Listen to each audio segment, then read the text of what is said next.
Supreme court में article 63 की तशरीह से मुतालिक नज़रसानी अपीलों पर समाअत। पीटीआई के वकील और चीफ जस्टिस के दरमियान सख्त जुमलों का तबादला। सैयद मुस्तफिन काज़मी ने कहा, यह गैर कानूनी बेंच है, सुप्रीम कोर्ट बार इसका केस से क्या ताल्लुक है। चीफ जस्टिस ने रिमार्क्स दिए, बैरिस्टर अली जफर साहब, ये क्या हो रहा है, अगर ये नहीं बैठते तो हम पुलिस को बुलाते हैं। सैयद मुस्तफिन काज़मी बोले, बुलाए आप पुलिस को, और आप कर भी क्या सकते हैं। चीफ जस्टिस ने कहा, आप तमीज से बात करें, हम ये हरगिज बर्दाश्त नहीं करेंगे। सैयद मुस्तफिन काज़मी दोबारा रोस्ट्रम पर आए, कहा, यह 5 रुकनी बेंच गैर कानूनी है, हम देखते हैं फैसला कैसे होता है। हम 300 वकील बाहर खड़े हैं। चीफ जस्टिस ने अली जफर को मुखातिब करके कहा, अली जफर साहब, ये सब हमें धमका रहे हैं। यह सैयद मुस्तफिन काज़मी को कमरे अदालत से बाहर निकाल दिया गया। केस की समाअत कल तक मुलतवी कर दी गई। आर्टिकल 63 तफसीली फैसले से मुतालिक रजिस्ट्रार की रिपोर्ट अदालत में पेश कर दी गई। रिपोर्ट के मुताबिक तफसीली फैसला 14 अक्टूबर 2022 को जारी हुआ। सदर supreme court bar Shahzad Shaukat ने कहा, तफसीली फैसले के इंतजार में नजरसानी दायर करने में ताखीर हुई। जस्टिस जमाल खान मंदोखिल ने इस्तिफसार किया, आम बंदे का केस होता तो बात और थी, क्या सुप्रीम कोर्ट बार को भी पता नहीं था नजरसानी कितनी मुद्दत में दायर होती है। शहजाद शौकत ने अपने दलाइल में कहा, मफाद आमा के मुकदमात में नजरसानी की ताखीर को नजरअंदाज किया जा सकता है। मफाद आमा के मुकदमात को जल्द मुकर्रर भी किया जा सकता है। नजरसानी 2 साल से समाअत के लिए मुकर्रर ही नहीं हुई थी।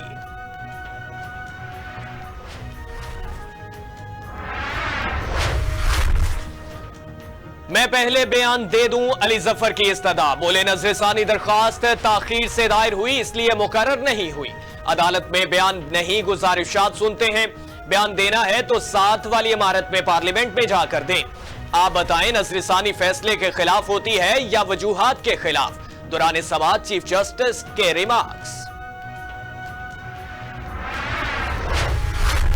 मुजव्वज़ा आईनी तरामीम के खिलाफ सुप्रीम कोर्ट के सामने वकला का एहतजाज। चेयरमैन पीटीआई बैरिस्टर गोहर ने कहा, आइन में गैर कानूनी तरामीम की जा रही है। अदलिया को तकसीम करने की जब भी कोशिश की गई, वकला बाहर निकले हैं। हम आइन की सरबुलंदी और आजाद अदलिया चाहते हैं।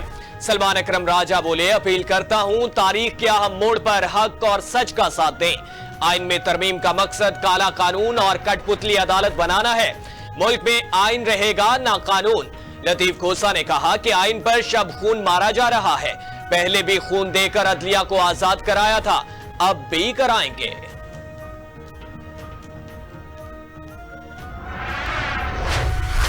हिज़्बुल्लाह ने इस्राएली फौज की लबनान में दाखिले की कोशिश नाकाम बना दी। गैर मुल्की मीडिया के मुताबिक हिज़्बुल्लाह फाइटर के साथ लड़ाई में मुतादिद इस्राएली फौजी मारे गए, कई जख्मी भी हुए।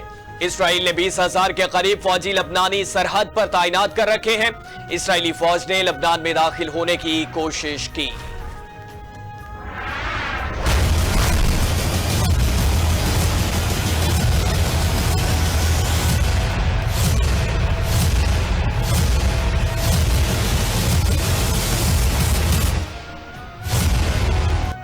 ईरान का इसराइल पर बैलिस्टिक, ड्रोन्स और क्रूज मिसाइलों से हमला। 400 से ज्यादा मिसाइल दाग दिए। इसराइल में सायरन बज उठे। मिसाइलों का हदफ दारुल हुकूमत तल अबीब था। इसराइली फौज का दावा, इसराइली फौज का तमाम शहरियों को महफूज मकाम पर जाने का हुक्म। मकबूजा बैतुल मुकद्दस, दरिया और अर्दन की वादी में इसराइली शहरियों ने बम शेल्टर्स में पनाह ली। धमाकों की आवाजें भी सुनी गईं। सरकारी टेलीविजन पर लाइव नशियात की जिम्मेदारियां अंजाम देने वाले रिपोर्टर्स हमलों के दौरान जमीन पर लेट गए। मशरिक वस्ता में बढ़ती कुशीदगी पर सलामती काउंसिल का हंगामी इजलास तलब कर लिया गया।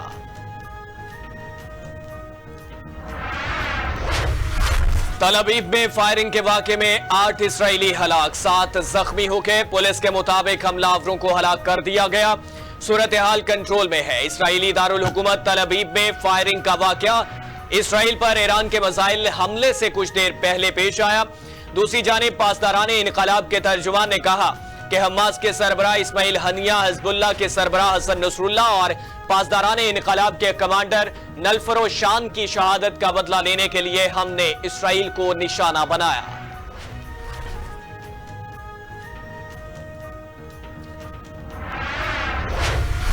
इसराइली फौज का मशरिक वुस्ता पर ताकतवर फिजाई हमला करने का ऐलान। ईरान ने एक संगीन इक़दाम किया है। मशरिक वुस्ता को कशीदगी की तरफ धकेला जा रहा है।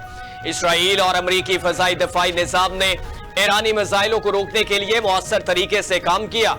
इसराइली फौज के तर्जुमान की मीडिया को ब्रीफिंग, कहा अभी दुश्मन को तमाम मालूमात नहीं देना चाहते। ईरानी हमले का जवाब देने के लिए सियासी क़यादत की रहनुमाई के मुताबिक वक्त और जगह का इंतखाब करेंगे।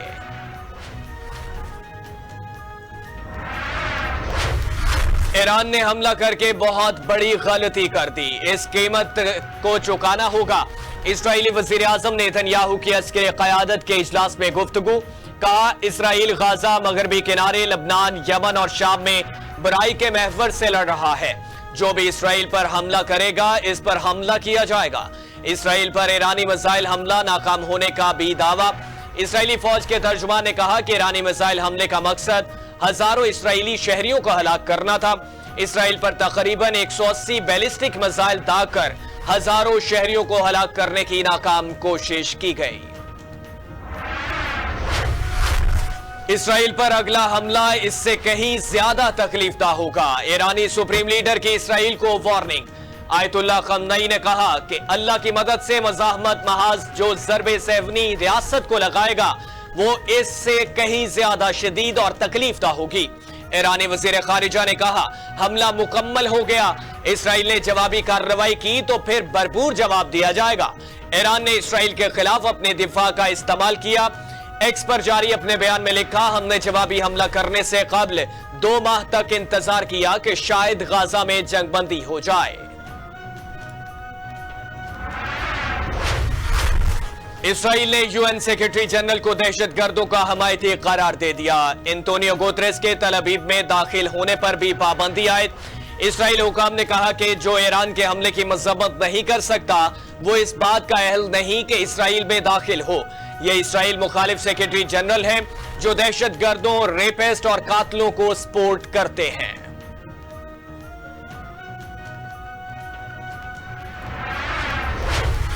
ईरान के इसराइल पर हमले के बाद खित्ते में तनाज़ा बढ़ने की खदशात बढ़ चुके। ईरान के दारुल हुकूमत तेहरान में पेट्रोल पंप पर रश लग चुका। पेट्रोल पंप्स पर ईंधन भरने के लिए गाड़ियों की लंबी कतारें लग गईं। गुज़िश्ता रोज ईरान ने फलस्तीनी मज़ाहमती तंजीम हम्मास के सरबराह इस्माइल हनिया, हिज़्बुल्लाह के सेक्रेटरी जनरल हसन नसरुल्लाह की शहादत का बदला लेते हुए इसराइल पर बैलिस्टिक मिसाइल दागे। इसराइली मीडिया के मुताबिक ईरान ने इसराइल की जानिब कम अज कम 400 मिसाइल फायर किए।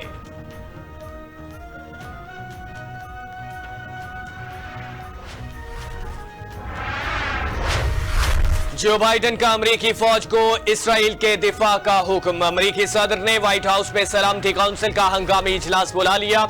ईरान के इसराइल पर हमले की सूरत में तैयारियों पर गौर किया गया। अमरीकी सदर ने कहा दिफा और खित्ते में अमरीकी फौज के तहफ्फुज के लिए इसराइल की मदद को तैयार है। तर्जुमान अमरीकी महकमे खारिजा मैथ्यू मिलर की इसराइल पर हमलों की पुरजोर मजम्मत, कहा ईरान दहशतगर्दों की पुष्टपनाही करता रहा। इसराइल पर हमला भी दहशतगर्दी है।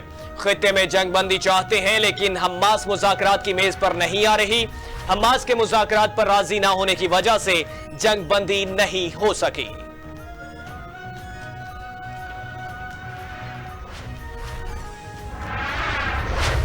साबिक अमरीकी सदर और रिपब्लिकन सदारती उम्मीदवार डोनाल्ड ट्रंप ने मशरिक वुस्ता में कुशीदगी का जिम्मेदार अमरीका सदर जो बाइडेन को करार दे दिया। कहा सदर जो बाइडेन ने दुनिया को आग में धकेल दिया। दुनिया आग की लपेट में है और यह काबू से बाहर हो रही है। मशरिक वुस्ता की जंग पूरी दुनिया में फैल सकती है। सदर मुंतखब हुआ तो खित्ते से जंग का खात्मा और मशरिक वुस्ता में अमनो अमाल बहाल कराऊंगा। ट्रंप ने जो बाइडेन को गैर जिम्मेदार सदर करार दे दिया। पीएलए को बड़ा धचका। बलूचिस्तान के इलाके हरनाई में दहशतगर्दों के खिलाफ सिक्योरिटी फोर्सेस का कामयाब ऑपरेशन, 6 दहशतगर्द जहन्नुम वासिल। जराये के मुताबिक सिक्योरिटी फोर्सेस ने इंटेलिजेंस बुनियादों पर ऑपरेशन किया। हलाक दहशतगर्दों में शहफाबू समलानी उर्फ तादीन, सरमद खान, मोहम्मद गुल मरी, गुलाम कादिर मरी, उबैदुल्लाह बलोच और ताज मोहम्मद उर्फ बाबुल शामिल। हलाक दहशतगर्द सिक्योरिटी फोर्सेस और मासूम लोगों पर बराह रास्त हमलों में मुलव्वस थे। दिफाई माहिरीन का कहना है दहशतगर्दों की कमर टूट चुकी। बलोचिस्तान के गय्योर अवाम ने नाम निहाद आजादी का लबादा ओढ़ा है, दहशतगर्दों को मुस्तरद कर दिया। वो तो 5 जजों ने मेरे खिलाफ जो फैसला किया था कि वज़ीर-ए-आज़म को निकाल दो, 25 करोड़ का एक वज़ीर-ए-आज़म है, उसको 5 जज बैठ के निकाल रहे हैं। और किस बिना पे कि तुमने अपने बेटे से तनख्वाह नहीं ली। तरक्की तो हमेशा नून लीग के दौर में हुई है। साबिक वज़ीर-ए-आज़म नवाज शरीफ का तकरीब से खिताब, कहा बहुत से मंसूबे शुरू किए लेकिन कभी 3 साल तो कभी 2.5 साल बाद फारिग कर दिया गया।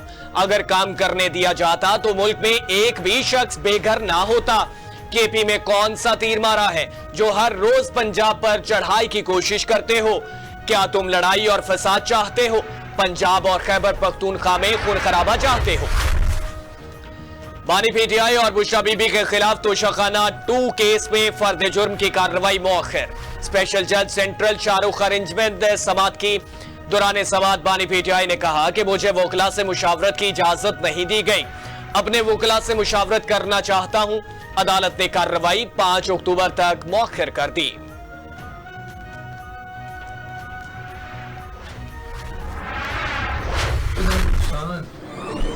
हुकूमत ने किया है, शायद ही किसी ने किया होगा। आप देख लें किसानों का सेहत कार्ड इमरान खान ने शुरू किया, वो भी खत्म कर दिया। मेरे जितने मंसूबे थे 1 by 1 उनका भी उन्होंने बेड़ा कर दिया। और लॉ एंड ऑर्डर की जो सिचुएशन है सबसे अबतर हो चुकी है यहाँ पंजाब में। इन्होंने आके सवाए लोगों का जीना मुश्किल कर दिया है, रोजी रोटी मुश्किल कर दी है, और बिजली इतनी बढ़ा दी है और दूसरे टैक्सेस इतने बढ़ा दिए, अब लोगों के पास चॉइस ही कोई नहीं है। तो मैं और मेरी फैमिली बानी पीटीआई के साथ हैं और रहेंगे। साबिक वज़ीर आला पंजाब चौधरी परवेज इलाही की मीडिया से गुफ्तगू, कहा बानी पीटीआई पाकिस्तान के ही नहीं आलमे इस्लाम के लीडर बन चुके। अक़वाम मुत्तहिदा में शहबाज शरीफ ने क्या खिताब करना था? जनरल असम्बली से तारीखी खिताब तो बानी पीटीआई का था। सियासत की कुंजी आज भी साबिक चेयरमैन पीटीआई के हाथ में है। अदलिया पर यकीन है जल्द ही साबिक चेयरमैन पीटीआई दोबारा हमारे दरमियान होंगे। जितना नुकसान मौजूदा हुकूमत ने किया है शायद ही किसी हुकूमत ने किया हो।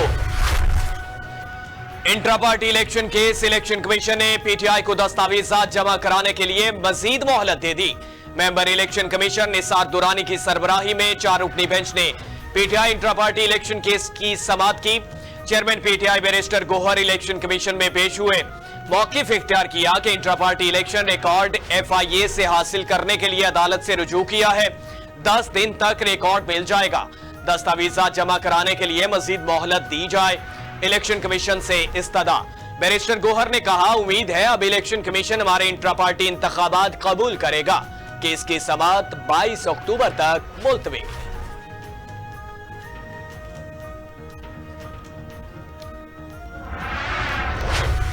तहरीक इंसाफ का एहतजाज, मुख्तलिफ शहरों में कंटेनर्स खड़े कर दिए गए। इस्लामाबाद समेत कई शहरों में दफा 144 नाफिज, सिक्योरिटी बढ़ा दी गई। मियांवाली में मोबाइल इंटरनेट सर्विस बंद, रेंजर्स तैनात। फैसलाबाद, बहावलपुर, टोबा टेक सिंह, मियांवाली, चिन्योट और जंग में हर किस्म के सियासी इज्तिमात, धरनों, जलसों और मुजाहरों समेत एहतजाजी सरगर्मियों पर पाबंदी आयद। बहावलपुर में दफा 144 की खिलाफ वर्जी पर पीटीआई के 100 से जायद कारकुनों पर मुकदमा दर्ज, 5 रुकन गिरफ्तार कर लिए। पाकिस्तान तहरीक इंसाफ के रूपोश रहनुमा मुराद सईद को मंजर-ए-आम पर लाने की तैयारियां शुरू।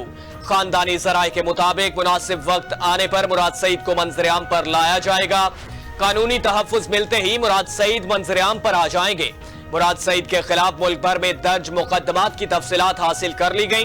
तफसीलात पेशावर हाई कोर्ट के जरिए हासिल की गई। मुराद सईद के वालिद की जानिब से हाई कोर्ट में दायर दरखास्त पर मुतालिका इदारों ने मुकदमात की तफसीलात जमा करा दी।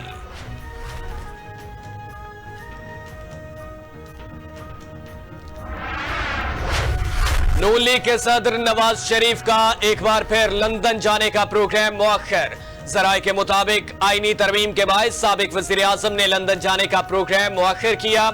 आईनी तरमीम का मामला हल होने के बाद नवाज शरीफ लंदन और अमेरिका जाएंगे। आईनी तरमीम अगले हफ्ते के शुरू में लाए जाने का इम्कान। आईनी तरमीम सुप्रीम कोर्ट के फैसले के बाद लाई जाएगी। गोशवारे ना जमा कराने पर इलेक्शन कमीशन ने कौमी और सूबाई असम्बली के 26 साबिक अरकान को नाअहल करार दे दिया। नोटिफिकेशन के मुताबिक सिंध असम्बली के 7 साबिक अरकान नाअहल करार। नाअहल अरकान में खुरम दस्तगीर, मोहसिन नवाज रांझा, इसाक खान, मोहम्मद अली, कमालुद्दीन, असमतुल्लाह, सैयद मोहम्मद शाह, समीना मतलूब शामिल। बलूचिस्तान असम्बली के साबिक रुकन यार मोहम्मद रिंद, सिकंदर अली, मीर हमल और दीगर भी नाअहल करार। पंजाब हुकूमत तशद्दुद फैलाने वालों से निपटने के लिए हमा वक्त तैयार है। वज़ीर आला पंजाब मरियम नवाज का पैगाम। कहा, हर किस्म का तशद्दुद और इंतशार पसंदी काबिल मजम्मत है। अदम तशद्दुद का रास्ता ही हकीकी कामयाबी का ज़ामिन है। तशद्दुद किसी मसले का हल नहीं बल्कि मजीद बिगाड़ पैदा करता है। बाहमी इख्तलाफात को बातचीत से हल करके कल्चर को फरोग दिया जाए। ऐसे पंजाब की तामीर में मसरूफ हैं जहां हर शख्स को अमन से जीतने का मौका हक मिले। कानून की हुक्मरानी हो। तशद्दुद, इंतहा पसंदी और नफरत के खिलाफ अदम तशद्दुद के पैगाम को फरोग देने की जरूरत है। मईशत बेहतरी की जानिब गामजन है। महंगाई तवक्को से ज्यादा कम हुई है। पायदार मुआशी इस्तेहकाम के लिए बुनियादी इस्लाहात नागुज़ीर हैं। वफाकी वज़ीर खजाना मोहम्मद औरंगजेब का इस्लामाबाद में तकरीब से खिताब। कहा, मुआशी तरक्की के लिए इक़दामात किए जा रहे हैं। महंगाई की शरह में बतदरीज कमी की जा रही है। बैंकिंग सेक्टर बेहतरी की जानिब गामजन है। हुकूमती पॉलिसी फ्रेमवर्क देगी। बैंकिंग सेक्टर सरमायाकारों को सहूलियात फराहम करेगा।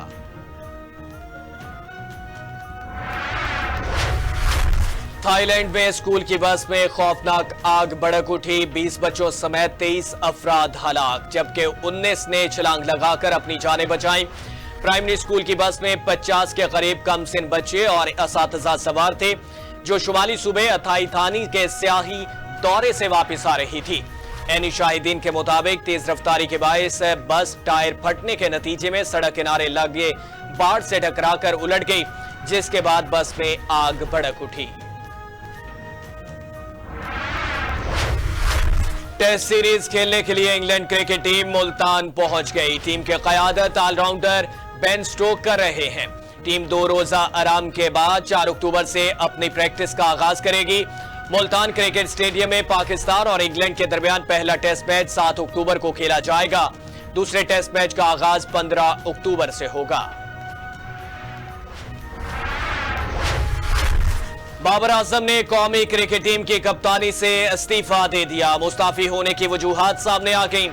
जराये के मुताबिक बाबर आजम को कप्तानी छोड़ने का नहीं कहा गया। बाबर आजम अपनी तवज्जो बैटिंग पर मरकूज करना चाहते हैं, फैमिली के साथ वक्त गुजारना चाहते हैं और कनेक्शन कैंप के मौका पर गैरी क्रेस्टन बाबर आजम को वनडे में कप्तानी करने के लिए कायल करते रहे। और इसमें बाबर आजम खिलाड़ियों से दूरी होने और कदर ना होने के बायस कप्तानी बरकरार रखने के कायल नहीं थे। बाबर आजम से वर्ल्ड कप के बाद बोर्ड से कोई राब्ते में नहीं थे। बाबर आजम को किसी मुशावरती अमल में भी शामिल नहीं किया गया। मुस्ताफी होने के ऐलान से कबल बाबर आजम ने बोर्ड के एक आला ओहदेदार को अपने फैसले से आगाह किया। और गर्मी का जोर बरकरार। मुल्क भर में माह अक्टूबर के आगाज में गर्मी का जोर न टूट सका। 15 अक्टूबर के बाद मौसम में नुमाया तब्दीली का इम्कान। सूबाई दारुल हुकूमत का कम से कम दर्जा हरारत 25 और ज्यादा से ज्यादा 37 डिग्री सेंटीग्रेड तक जाने का इम्कान। शहर का मौजूदा दर्जा हरारत 27 डिग्री सेंटीग्रेड रिकॉर्ड। महकमे मौसमियात के मुताबिक शहर में आज बारिश बरसने के कोई इम्कान नहीं।